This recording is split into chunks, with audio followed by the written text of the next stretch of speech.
Movie की शुरुआत में हम एक लड़की टेस को देखते हैं जो देर रात एक रेंटेड रूम पर आती है रहने के लिए, पर वहां डोर का पासवर्ड नहीं खुल रहा था क्योंकि बहुत रात हो चुकी थी।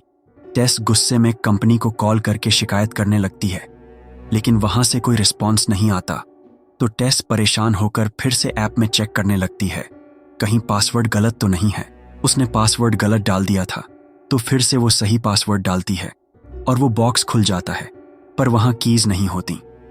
तो टेस परेशान होकर अपनी कार में जाकर बैठ जाती है और कंपनी को कॉल करने का ट्राई करती है, लेकिन तभी घर के अंदर लाइट्स ऑन होती हैं, जिसे देखकर टेस थोड़ा कंफ्यूज होती है क्योंकि टेस ने यहाँ का रेंट भरा था।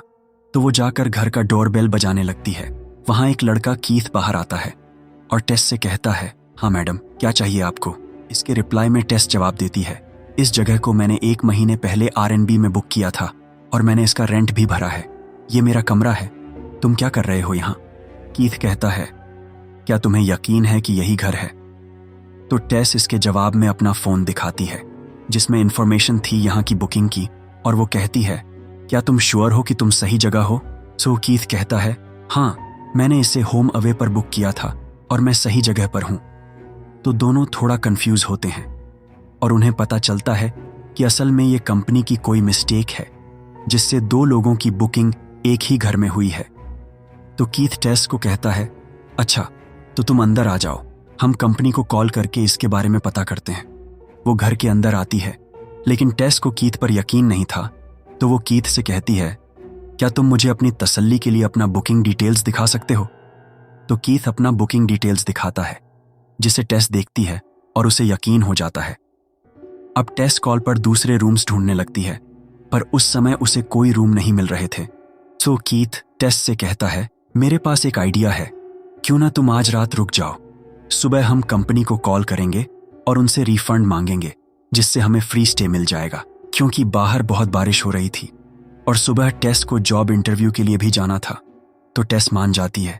अब कीथ टेस को बेडरूम में सोने के लिए कहता है और वो खुद यहीं सोफे पर सोने की बात करता है, लेकिन वो बेडरूम में सोने से मना करती है क्योंकि उसे गंदे बेड्स पर सोने से प्रॉब्लम थी।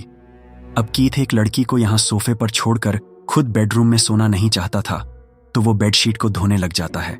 टेस अपने बेडरूम में जाती है जहां उसे कीथ का वॉलेट मिलता है और वो अपनी सेफ्टी के लिए उस वॉलेट में कीथ के कार्ड का फोटो ले लेती है।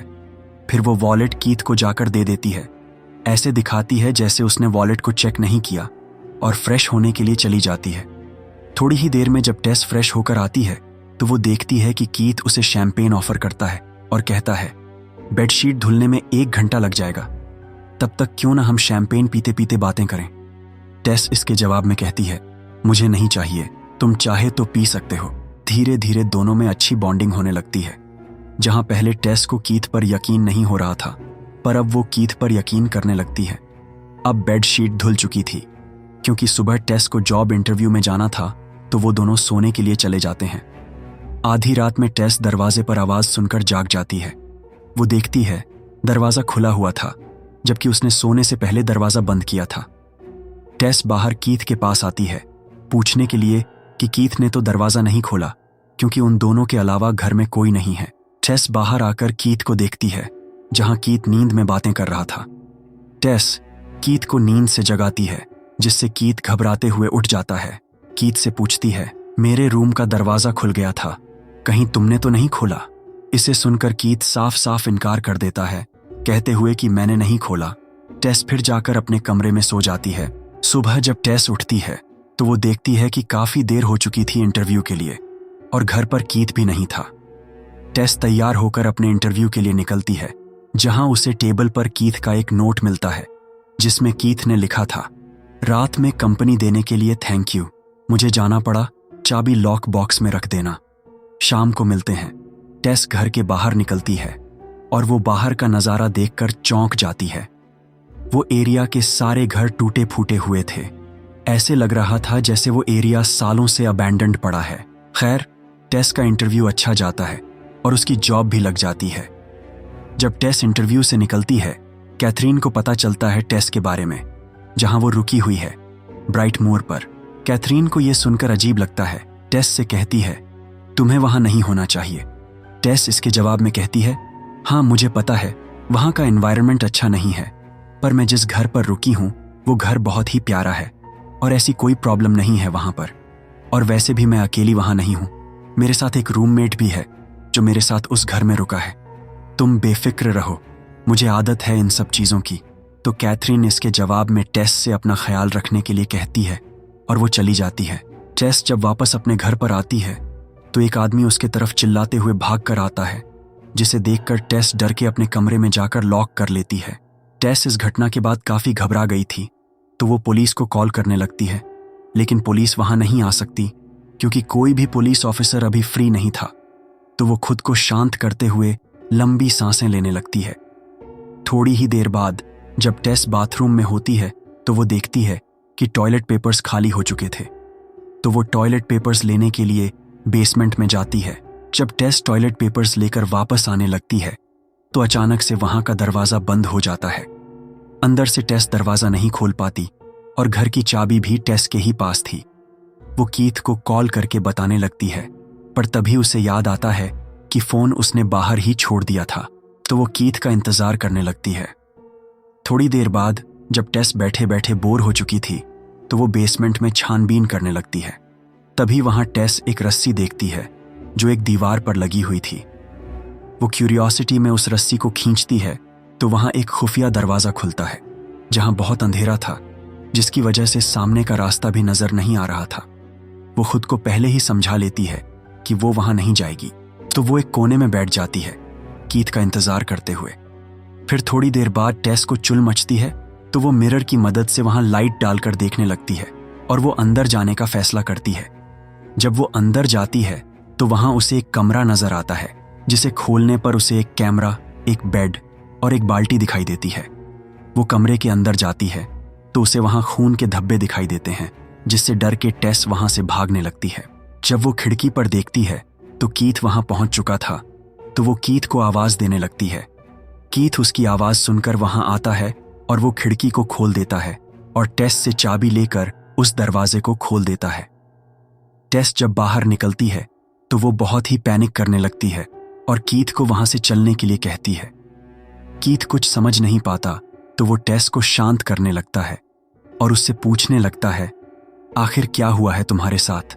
टेस कीथ को वहां के तहखाने के बारे में बताती है, जहां उसने कैमरा, बेड और कुछ खून के निशान देखे थे। कीथ को टेस पर यकीन नहीं होता तो वो खुद ही जाकर देखने की बात करता है, जिससे टेस कीथ को वहां जाने से मना करती है।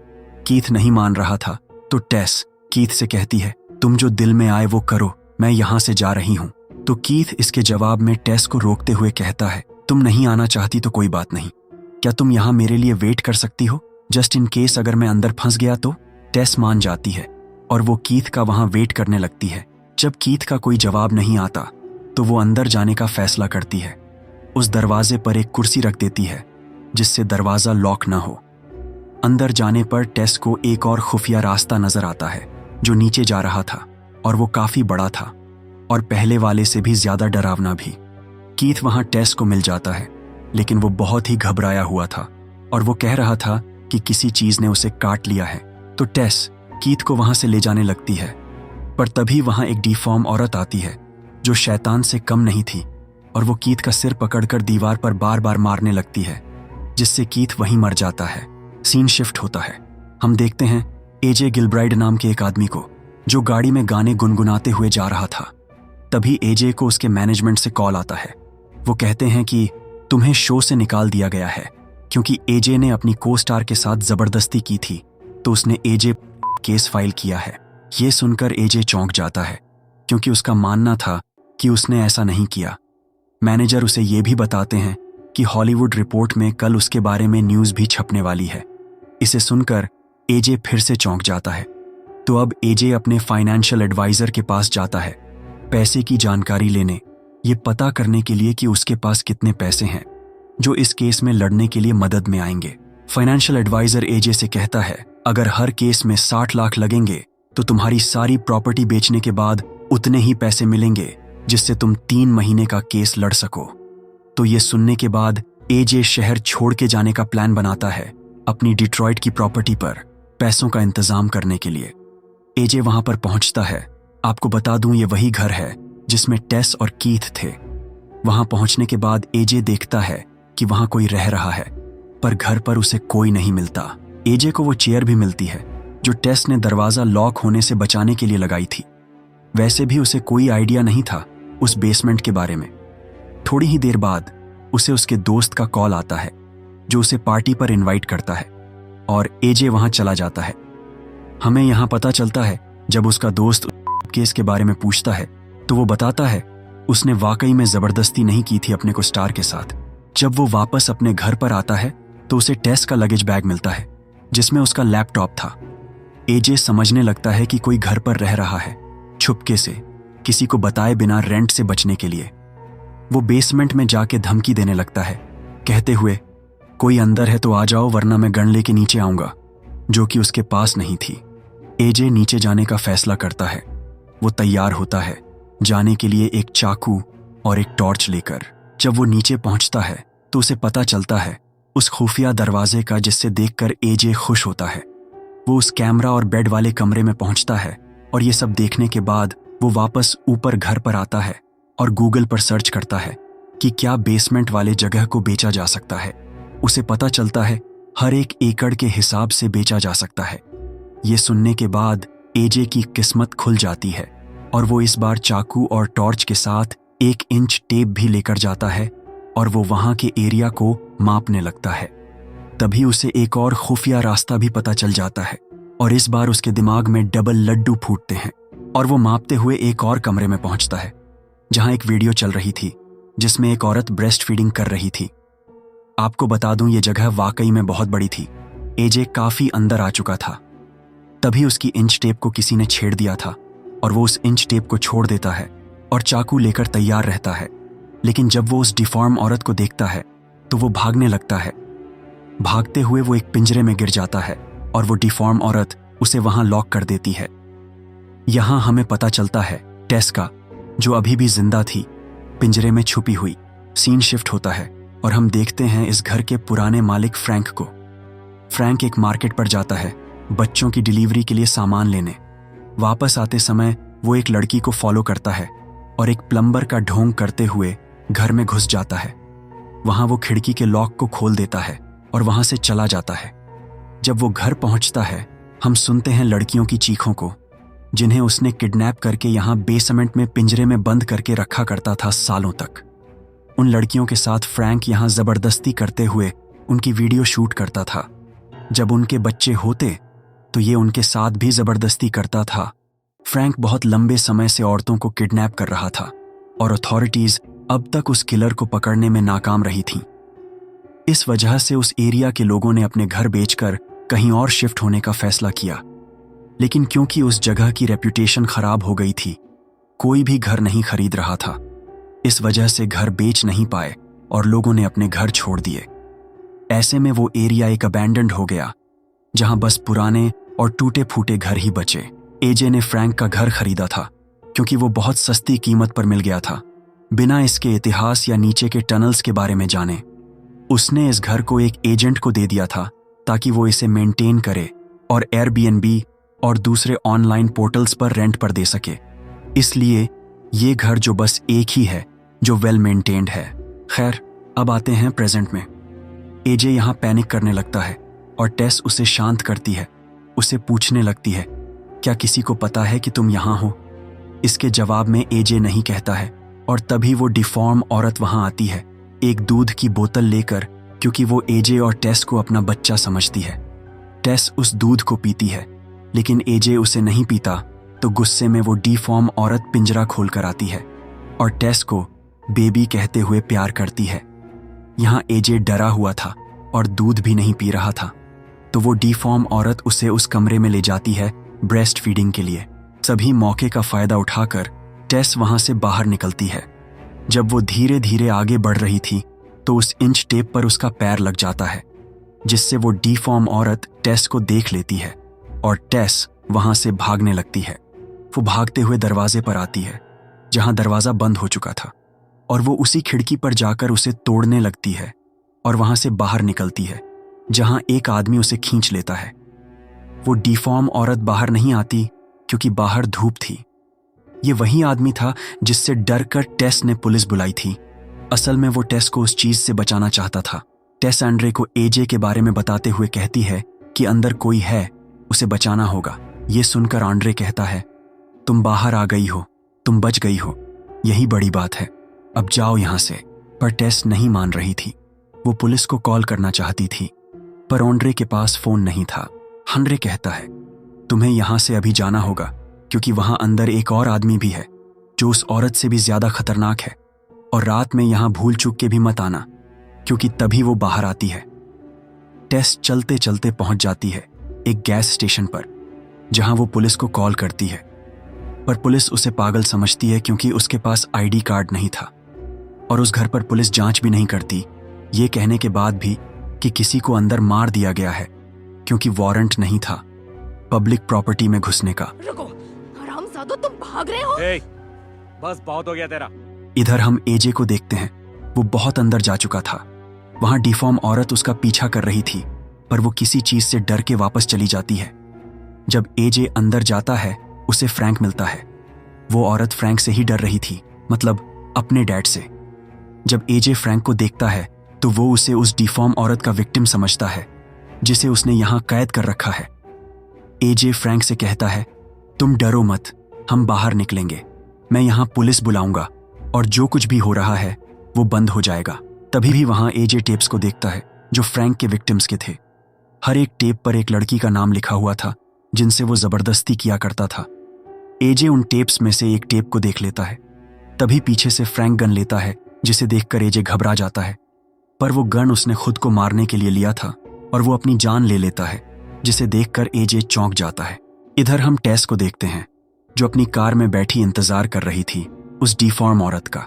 जब वो डिफॉर्म औरत बाहर आती है अपनी बच्ची को ढूंढते हुए, तो टेस उसके ऊपर कार चला देती है, जिससे वो बेहोश हो जाती है। एजे को बचाने के लिए टेस उस टनल में जाती है जहां आगे से एजे गन लेकर आ रहा था। एजे टेस को डिफॉर्म औरत समझकर गोली चला देता है, जिससे वो वहीं बेहोश हो जाती है। एजे उसे बाहर लेकर आता है और वहां वो डिफॉर्म औरत नहीं थी, जिसे देखकर टेस घबरा जाती है और एजे से उसकी गाड़ी मांगती है, क्योंकि उसकी गाड़ी चल नहीं रही थी। एजे कहता है, मेरी चाबी वहीं टनल में है और मैं वहां वापस नहीं जाऊंगा। तो टेस उसे एंड्रे के पास ले जाती है। वहां एंड्रे फ्रैंक के बारे में एजे और टेस को बताता है। एजे एक साफ कपड़ा मांगता है टेस की चोट को साफ करने के लिए, तो एंड्रे कहता है, यहाँ साफ कुछ भी नहीं है। टेस एंड्रे से कहती है, क्या वो यहाँ नहीं आएगी? जिसके जवाब में एंड्रे कहता है, नहीं, मैं यहाँ 15 साल से हूँ और आज तक उसकी हिम्मत नहीं हुई यहाँ आने की। पर तभी पीछे से दीवार तोड़ते हुए वो डिफॉर्म औरत आती है और एंड्रे के हाथ को उसकी बॉडी से अलग कर देती है और उसी हाथ से एंड्रे को मारने लगती है। एजे और टेस भागते हुए एक वाटर टावर पर चढ़ जाते हैं, क्योंकि आगे रास्ता बंद था। वो डिफॉर्म औरत भी इनका पीछा करते हुए आ रही थी। एजे अपनी गन निकालता है और वो गलती से गन नीचे गिर जाती है। तभी वहां डिफॉर्म औरत आ जाती है। एजे को कोई दूसरा रास्ता नजर नहीं आता, तो वो टेस को नीचे गिरा देता है, कहते हुए, बचा लो अपनी बच्ची को। और वो डिफॉर्म औरत भी टेस के साथ नीचे कूद जाती है अपनी बच्ची को बचाने के लिए। एजे नीचे आता है और देखता है कि टेस जिंदा थी और उससे माफी मांगने लगता है और कहता है, मैं तुम्हें छोड़ने वाला नहीं था, तुम फिसलते ही जा रही थी। लेकिन तभी डिफॉर्म औरत भी उठ जाती है, क्योंकि एजे ने उसकी बच्ची को चोट पहुंचाई थी, तो वो एजे को मार देती है और अपनी बच्ची को संभालने लगती है। वो इशारा करती है घर पर जाने का, लेकिन टेस वहां जाना नहीं चाहती थी। तो टेस अपने पास पड़ी गन को देखती है और वो गन लेकर उसे मार देती है और वहां से जाने लगती है। और ये मूवी यहीं पर खत्म होती है। Thank you for watching. मुझे उम्मीद है कि ये वीडियो आपको पसंद आई होगी। अगर पसंद आई तो वीडियो को लाइक कर दो और चैनल को सब्सक्राइब कर लो। ऐसे इंटरेस्टिंग वीडियोस मैं और लाता रहूंगा। Peace out.